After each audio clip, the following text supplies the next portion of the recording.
ir Horizon projekts, kurā mēs darbojamies 3 gadus. Tūlīt jau seko noslēgums, kā saka, jau produkts ir izstrādāts.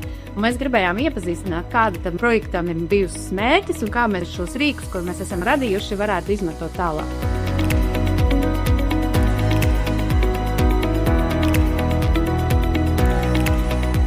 Mēs jums pastāstīsim, kā bildspējas projekts palīdz tikt no datiem līdz lēmumiem, konkrēti pievēršoties Rīgas ēku klimata scenāriju pilotprojektam.